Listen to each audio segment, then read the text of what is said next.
Welcome and join us today at this phenomenal luxury community called Meadow. And we have Niall Glavin here, one of the builders that's in these community. Today on Living in the PNW, we're going to take you behind the scenes with another luxury builder here in Southwest Washington, specifically here in Vancouver with Glavin Homes. We're going to take you through a few places here in Meadow and show you all the beautiful features this community has to offer. Welcome back. Let's go.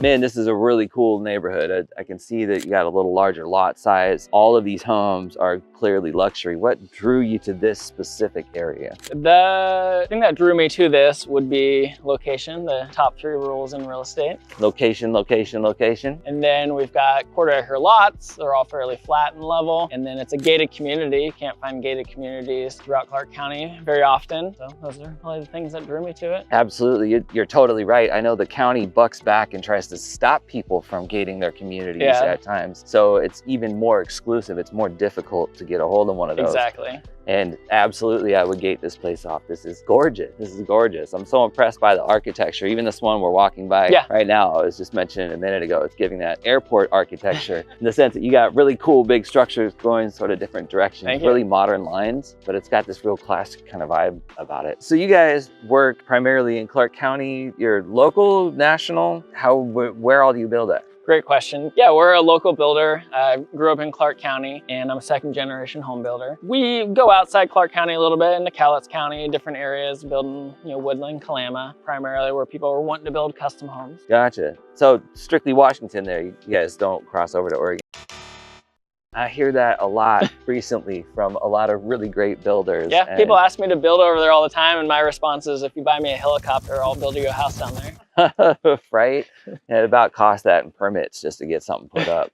It's a little extra at the moment. So how many communities are you guys building in right now in Washington? Right now, this is our only community we have going on. We've got on your lot customs throughout Clark County, and we have some other communities that we're planning on starting construction in 2025. Oh, right. All right. So you guys are a bit of a smaller operation, but that's also a huge advantage. I've definitely seen some of the bigger operations, they get a little sloppy and they don't put the same attention to detail as folks that are more like yourselves. Is that something that you guys find as an advantage, keeping it a tighter crew? Yeah, that's a huge advantage for Glavin Homes, is that we're a smaller company. We try to keep everything under our control and under wrap. I'm involved with every house we build, if it's a custom home or a spec home. So I am involved with the clients from start to finish. And you've really just hands-on, we were talking earlier a little bit more about your background. You've kind of moved through several bits of the trades yourself. You've actually done the work. Yep, this is true. Yeah, been around it since I was a little kid, digging ditches, worked all sorts of different types of construction. Okay. So from underground to finished and landscaping. Okay, so you did excavation and heavy machines and stuff? I have, yeah. And you guys have gone and taken dirt and turned that into luxury homes the whole way through? Exactly. Right? Wow, it sounds like you guys actually are really a one-stop shop for that high-end product. Yeah, when I was actually working at the excavating company, developed a subdivision that I owned, and we were developing it for myself. Oh. And then I quit, started building. Come check out one of our floor plans at Meadow. Niall, tell us a little bit about this home. How did you come up with this house plan? So I built a few spec homes in Meadow, and I decided I wanted to have different styles in all the houses I built. So this one here is contemporary style. So I just wanted to go with kind of clean lines, went with kind of dark and light features. How'd you come up with this open concept? Was it here or you kind of build it in with the house plan? No, I drew this plan up from scratch. Wanted some high volume ceilings, walk in the entryway, just get that grand volume. Got this 3 stacks of windows with a double slider underneath, looking into the green space back there. So now, are all your lots have the green space, or? Not all the lots, but a couple of them do. Then what made you choose these tones? Was it due to the modern, or there's another factor that came in? Yeah, it just seemed like it was fitting, worked with the designer, Miranda and Interiors, and she chose the finishes for the home. Put Wolf Appliances in here. I know you have been in this industry for a while, so how do you feel like you stand out against maybe your competition or just other builders in the market? Great question. I believe I stand out with the quality of homes that I build, and then I build energy efficient homes. So we build to a couple different certifications, Energy Star certification and National Green Building Standard.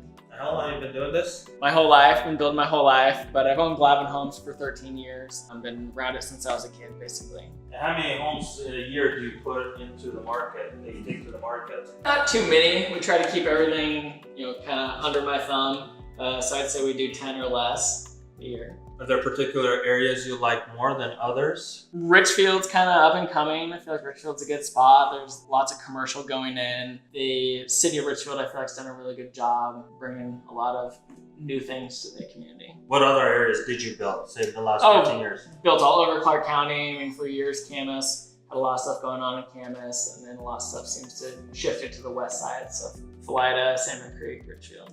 This is a price point you like, or you've been kind of all over on the price? Yeah, primarily the homes I build are custom homes. The custom homes tend to kind of be in this price point up. So, decided to acquire some lots here in Martin Meadow and built some custom homes and spec homes. And wanted to build the spec homes in this price point. It's a phenomenal house. Let's take a look. Show us around. Yeah, got a very large walk-in pantry. Over on the right, we have a cabinet with a sink for your coffee station. Niall, so many builders, they cater to some audience, right, in the market. And what have you seen in the last, I'd say, couple of years? Who have been the buyers who have come in and bought your beautiful product like this one? I'd say it's probably two different types of buyers. We have our growing families who want to move up, build a nice home for their kids to grow up in, and then they're planning on staying there for several years after their kids move out of the house. So we're building those houses to age in place. And then our other buyers are retired people, that home being their forever home or their last home.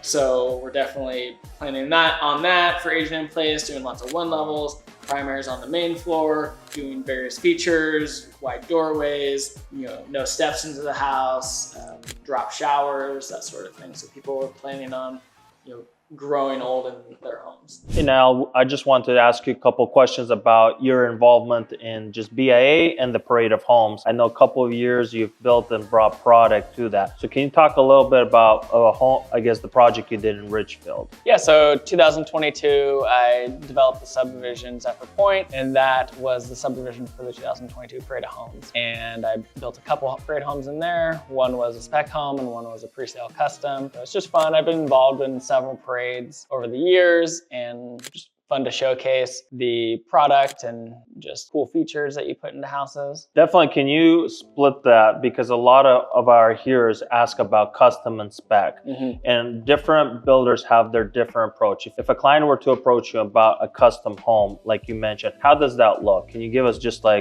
kind of how 1, 2, 3 process of how you work with the client? Yeah, majority of the time we just draw a plan from scratch because every lot's different. So we're going to customize that floor plan for the lot, and then we price the house out from there and build it for the customer. How do you choose your vendors? Do you vet a lot of your vendors, or you allow the customer to vet your vendors? Sometimes the customer brings in vendors if they have relationships with them. But all of my vendors I've been working with for a long time. Some go back 20 plus years working with them. So just have good relationships with them, and we know how they work and the quality of the products that they bring. Talk a little bit about this community. How many homes you've built in this community? How many more? And then kind of 2024, end of 2024 going into 2025. Yeah, so this community, it's 32 lots in here. I bought 8, constructed a total of 4 homes, and we are starting a couple more homes going into next year, 2025.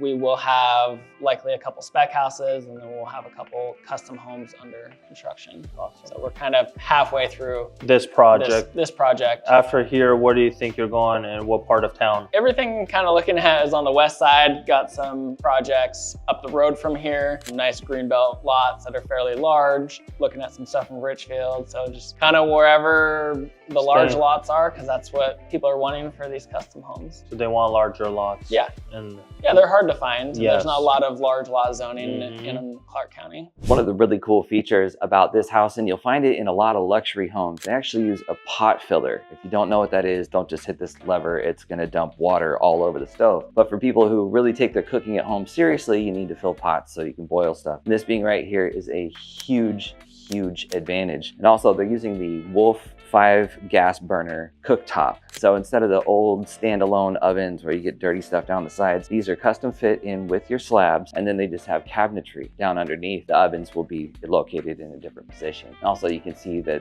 the hood that's in place is not only functional, but has some really beautiful modern lines. It doesn't have a bunch of logos and branding all over it. Really sleek, really minimal, really tasteful and demure. Another major feature that you find in a lot of luxury homes is that they have separated the ovens away from the cooktop. So if you have multiple people working, it's not all on top of each other. Here they have a double oven situation, as well as the microwave built in with the cabinetry. And all of this, again, being high-end Wolf appliances. They have a very minimalist, very sleek look to them, but also it's the highest quality that money can buy. Same with the refrigerators. When you have a big, huge house like this, you want to do a lot of entertaining, you're gonna need a lot of space in the fridge.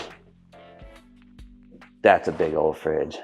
So we're looking at two houses here in your development today, and I'm noticing some huge differences between them. Can you talk a little bit about the style of this house and some of the things that kind of are throughout the design to make it really what it is? Yeah. This house here is completely different from the last one we were just in. That one's more contemporary style. This one we went with like a European country style. And this one has like a lot of texture in the house. We've got kind of this linen style backsplash in the kitchen. Over in the great room, we have the fireplace wall with all the stone on it. Right, I noticed that both inside and out, there's quite a bit of stonework on the outside of the house, as well as the inside, and it has this kind of almost soft whitewash type look, which is the technique that you were talking about before. Yeah, off camera we were talking about it. It's called an overgrout, so it's kind of an old world look you would see. They kind of smear the grout in. The joints, I think it's a really cool touch, really popular like you see it in a lot of high-end homes right now. Yeah, absolutely. And you carry that from the outside to the inside, which is really cool because a lot of times houses look way different on the outside than what they are on the inside. So I'm noticing that about your design, where outside we've got some really big, beautiful timber framing out the back, and then inside you have these exposed beams and lots of stonework as well. So it's kind of marrying those two together. Yeah, like you were saying, we've got the stone on the front of the home. We carried that through, and then same thing with the timber frame. We carried those beams through into the great room. So it kind of brought the front and the back into the home. And into the floor. And I love this. The vibe of a wood floor is completely different than some dead plastic flooring that you see in a lot of houses. And so I've seen that through your guys' home. Is that standard that you do it in every single home, or is it a case-by-case basis?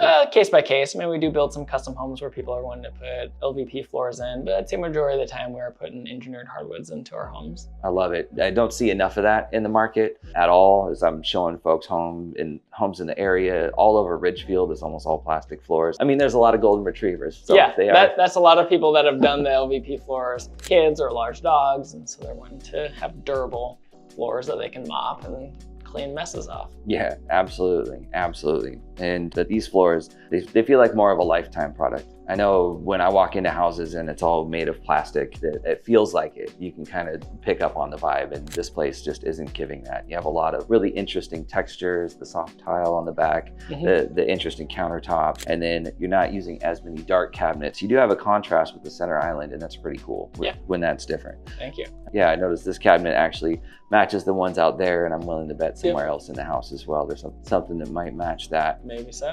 Yeah, absolutely. The design on both of these houses, I can really tell you guys put some extra work into that. A lot of people can build a 3,000 square foot house, but the way you guys are doing it, it's really special. You guys at home, make sure you absolutely go by their website and check out all the pictures in their portfolio.